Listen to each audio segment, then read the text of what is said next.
Hello everyone, and welcome back to the Speak Storytime channel. On this channel, I provide lots of tips, tricks, stories, and interesting English podcasts that can help improve your listening and speaking skills in English. Today, we're starting something special for our beginner English learners. Before we begin, I would like to remind you that I am sharing this material with you for free. I hope you can support me by liking and commenting after watching this video for about 3 minutes. Your feedback is important to me and helps me improve. Thank you for your support and comments. Great, let's begin. Hi, Mr. Han. I'm excited about our chat today. I've been really curious about nouns. Could you help me understand them better? Of course, Jane. I'm glad you're interested. Nouns are words we use to name people, places, things, or ideas. They're like the building blocks of language because they represent the subjects of our sentences. Oh, I see. So, everything I can see or talk about can be a noun? Exactly, Jane. But nouns are not just a big mixed bag. We actually divide them into different types. We'll explore these categories one by one, starting with concrete nouns, abstract nouns, countable nouns, uncountable nouns, and compound nouns. Very interesting. Are concrete nouns, abstract nouns, countable nouns, uncountable nouns, and compound nouns themselves further divided into more types? Concrete nouns themselves are divided into several categories, including common nouns like city, collective nouns like team, proper nouns like Jane, and material nouns like gold. To make it clearer now, let's explain these nouns one by one in easy language and give examples. I'll explain each type of noun in detail and keep it simple so it's easy for everyone to understand. Hi, Mr. Han. I've been hearing a lot about concrete nouns and abstract nouns in English. Can you help me understand what concrete nouns are? Of course, Jane. I'd be happy to explain. Concrete nouns are simply the names of things that we can see, touch, hear, smell, or taste. They're all about the things we can perceive with our senses. For example, apple is a concrete noun because you can see it, touch it, and taste it. Oh, I see. So it has to be something physical that exists in the real world? Exactly. Anything that has a physical form and can be observed through any of the 5 senses qualifies as a concrete noun. This includes people, places, and objects, like teacher, park, and ball. How about something like music? I can hear it, but I can't touch it or see it. Great question, Jane. Music is an interesting case. The sound of music is indeed something we can hear. So the names of types of music or musical instruments are considered concrete nouns. For instance, piano is a concrete noun because it's a physical object that produces music, which we can hear. I got it now. So animals and foods are concrete nouns too, right? Absolutely. Animals and foods are perfect examples of concrete nouns. Dog, cat, pizza, and cake are all things you can see and touch. They are very much real and concrete. What about places? You mentioned them earlier. Can you give me more examples? Sure. Places like school, library, restaurant, and beach are all concrete nouns. These are specific locations that you can visit, see, and experience. This is making a lot of sense. So, I guess it's pretty easy to find concrete nouns all around us, in everyday life. Exactly, Jane. Once you start looking for them, you'll notice that concrete nouns are everywhere. They make up a huge part of our language because they help us describe and interact with the world around us. Mr. Han, what if I think of something like happiness or love? They feel real, but I can't see or touch them. Good observation, Jane. Happiness and love are actually examples of abstract nouns. not concrete ones. They represent ideas, qualities, or states that you cannot perceive with your senses directly. We'll dive into those another time. For now, let's focus on identifying and understanding concrete nouns. Mr. Hahn, you mentioned concrete nouns, but are there different types of concrete nouns? Absolutely, Jane. Concrete nouns can be divided into several categories. Common nouns, collective nouns, proper nouns, and material nouns. Each type has its unique characteristics. That sounds interesting. Could we start with common nouns? Of course. Common nouns are general names for a person, place, thing, or idea. They're not capitalized unless they start a sentence. For example, city, river, apple, and teacher are all common nouns. They refer to general items or concepts, not specific ones. I see. So what about proper nouns then? How are they different? Proper nouns name specific people, places, or organizations, and always start with a capital letter. For example, Jane, New York City, and United Nations are proper nouns because they refer to specific individuals, cities, and organizations. Good question. Proper nouns are specific names of people, places, organizations, and sometimes things. They are always capitalized because they refer to specific, unique entities. For example, Jane, Mr. Hahn, London, and the Eiffel Tower are proper nouns. They give the exact name of a person, place, or organization. Oh, that makes sense. So, river is a common noun, but Nile River is a proper noun because it's the specific name of the river. Exactly. You've got it. Now, let's talk about collective nouns. These are really interesting because they refer to a group of things or beings as a single entity. For example, family, team, flock, and crowd are collective nouns. Even though they refer to more than one person or thing, we often treat them as a single unit when we talk about them. That's a bit tricky but very fascinating. Can you tell me about material nouns too? Certainly. Material nouns refer to the matter or substance from which things are made. They are not individual objects, but rather the stuff that objects are composed of. For example, gold, water, air, and wood are material nouns. These nouns are particularly useful when talking about what things are made of or discussing their substance. So, if I say the ring is made of gold, gold is a material noun because it's what the ring is made from? Precisely. You're really catching on fast. Material nouns are all about the composition of objects, not the objects themselves. This is so helpful. Knowing these categories makes it easier to understand and categorize concrete nouns. But how do I practice using them correctly?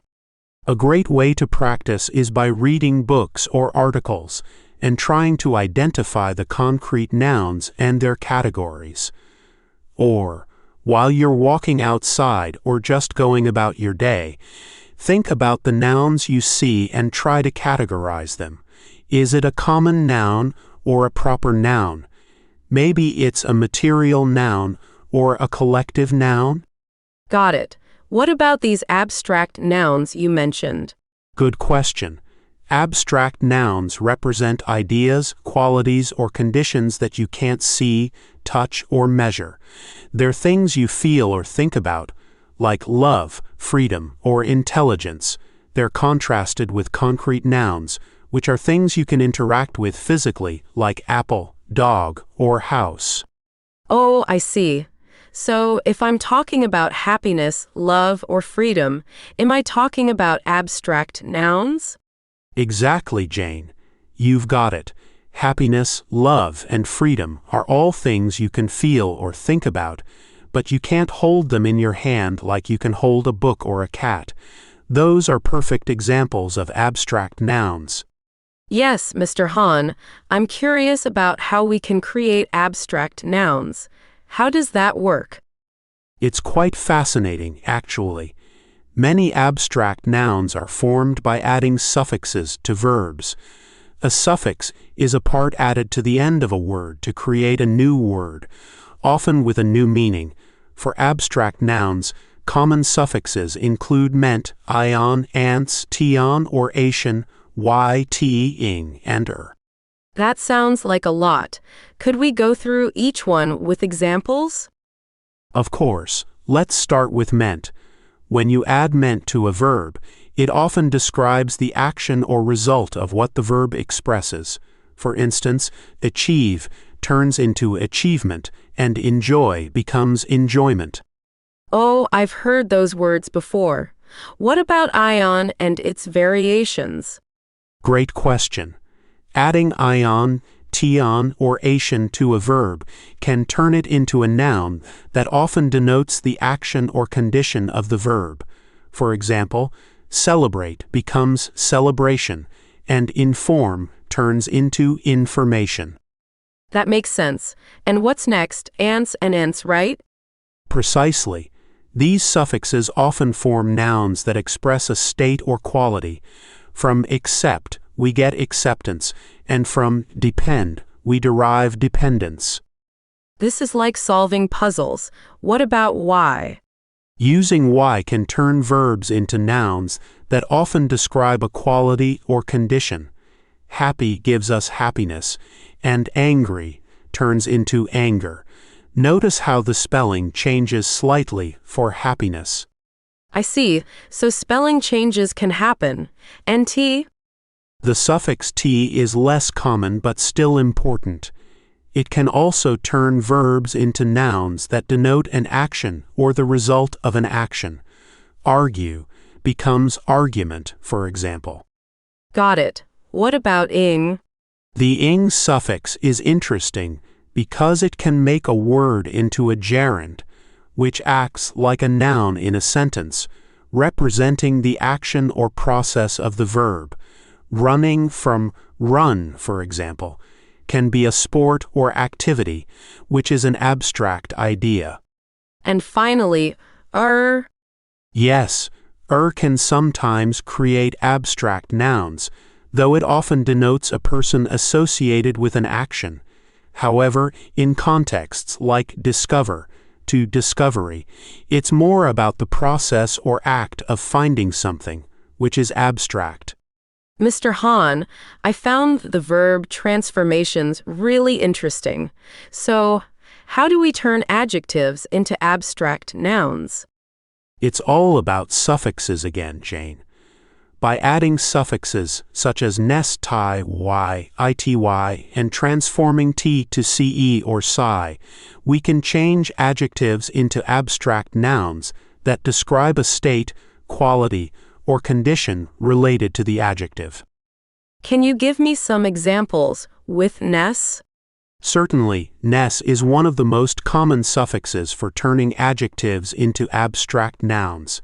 It helps describe a state or quality. For example, happy becomes happiness, and kind turns into kindness. It's straightforward. You just add ness to the adjective. What about ty and ity? Good question. Ty and ity are used to form nouns that express a state or condition. From able, we get ability, and from active, we derive activity. Similarly, cruel turns into cruelty. These suffixes help us talk about the concept of being able or the state of being active. And does y work the same way? In a way, yes. Y can turn adjectives into abstract nouns too, though it's less common in this role. An example would be cloudy, deriving from cloud, though in this case it describes the weather rather than forming an abstract noun in the way we've been discussing. I see. So, Y is a bit of an outlier. What about when you mention transforming T into CE or Psi? Ah, that's an interesting process.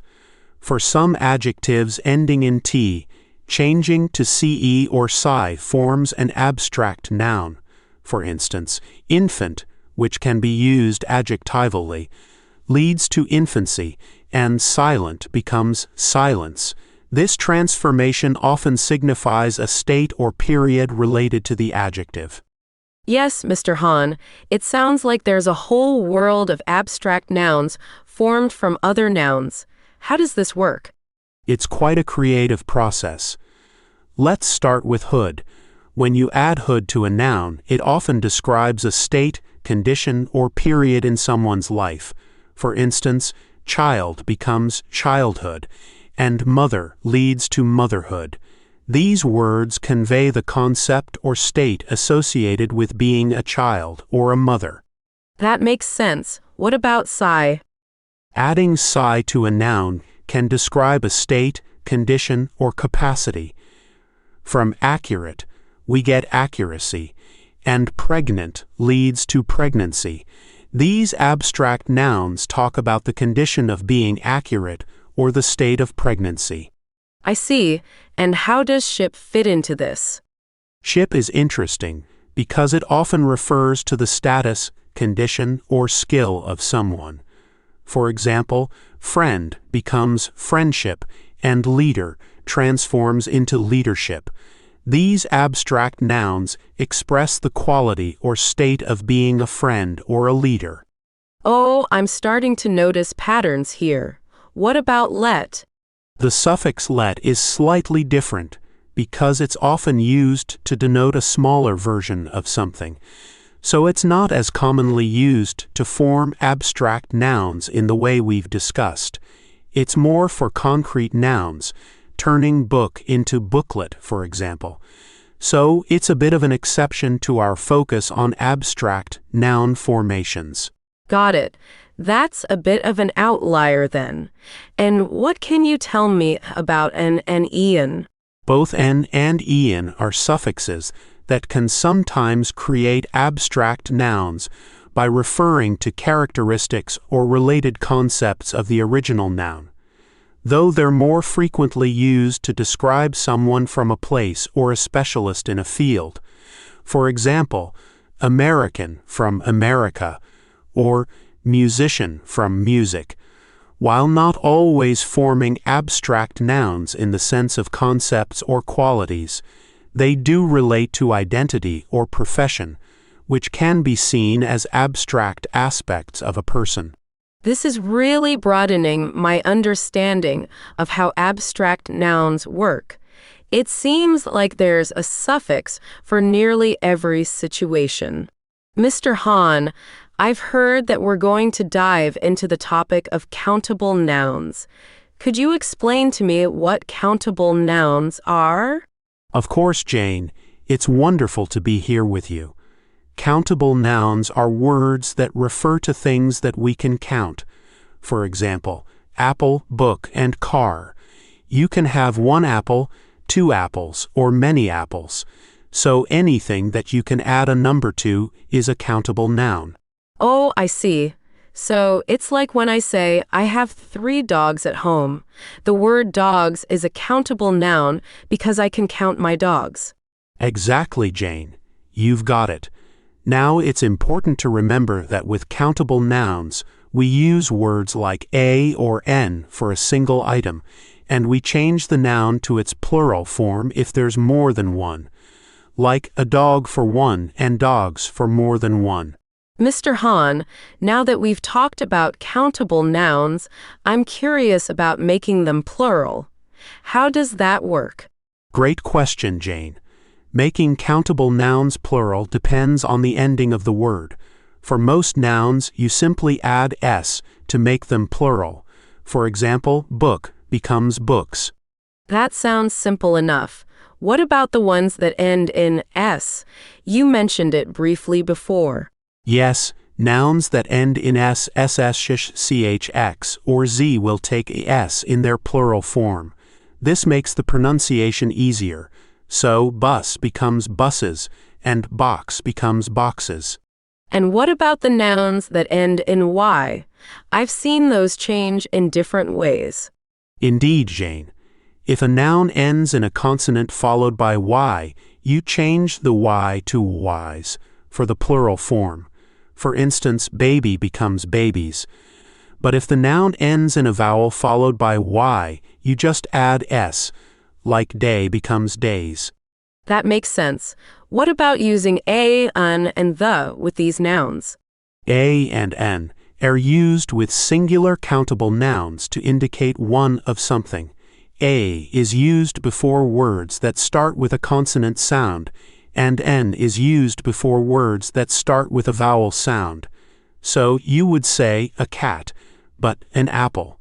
That can be used with both singular and plural nouns when you're talking about something specific. How about words like few, several, and many? How do we use those? Those words are quantifiers that we use specifically with countable nouns to indicate quantity. Few, several, many, and a lot of indicate a larger number of items.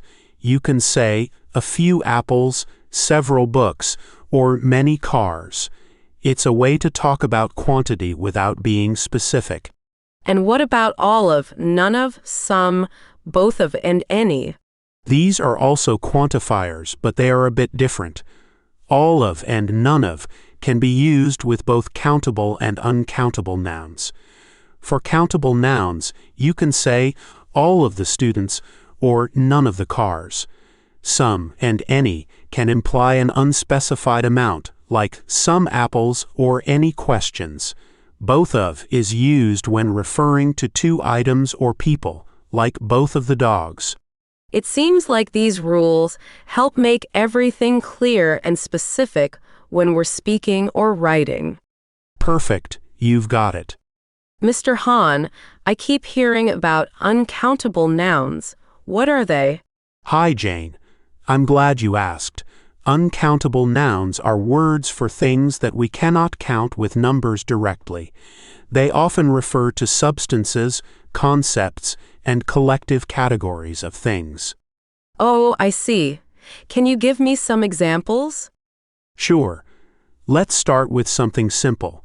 Water, air, and rice are good examples. You can't say one water, two airs, or three rices, right? Instead, we talk about them in terms of quantity without counting, like a glass of water, a breath of air, or a bowl of rice. Mr. Hahn, before we wrap up, can you explain more about the specific characteristics of uncountable nouns? Like, I heard we can't use a or n with them. Is that true? That's correct, Jane. One key characteristic of uncountable nouns is that you cannot use the indefinite articles, a or n, with them, because these articles imply a single countable unit. For instance, you can't say a rice or information. Instead, we use some or any to talk about an unspecified amount of these nouns, like some rice or any information. What about definite articles? Can we use the with uncountable nouns? Yes, you can use the with uncountable nouns when you are talking about something specific. For example, the water in this bottle is cold, or the knowledge he possesses is vast.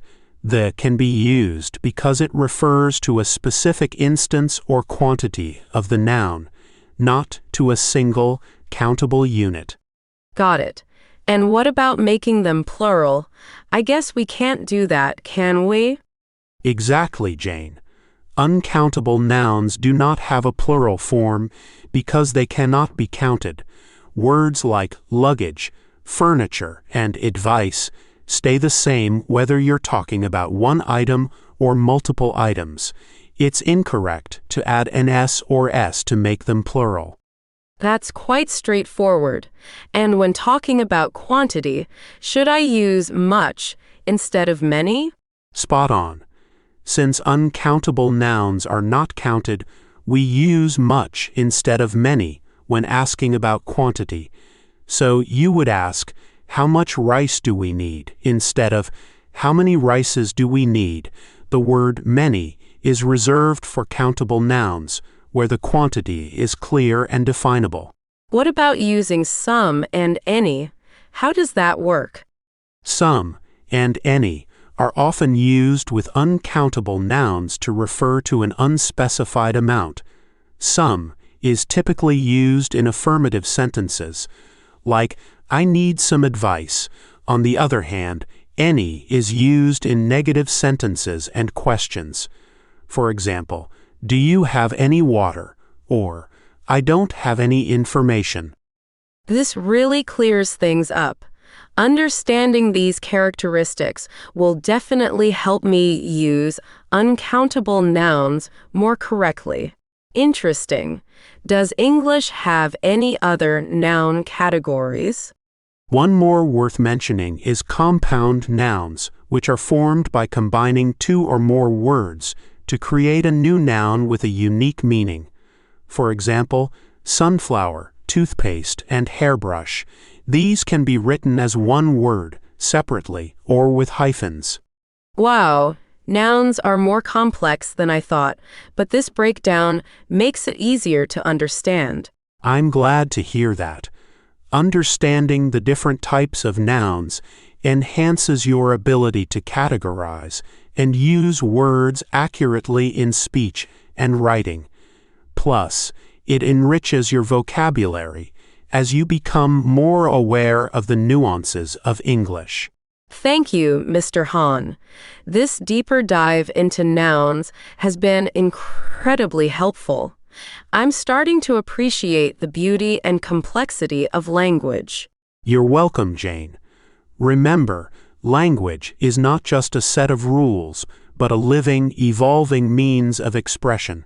Enjoy the journey of learning, and don't hesitate to explore further and ask questions along the way. I will, Mr. Hahn. Thanks for all your insights.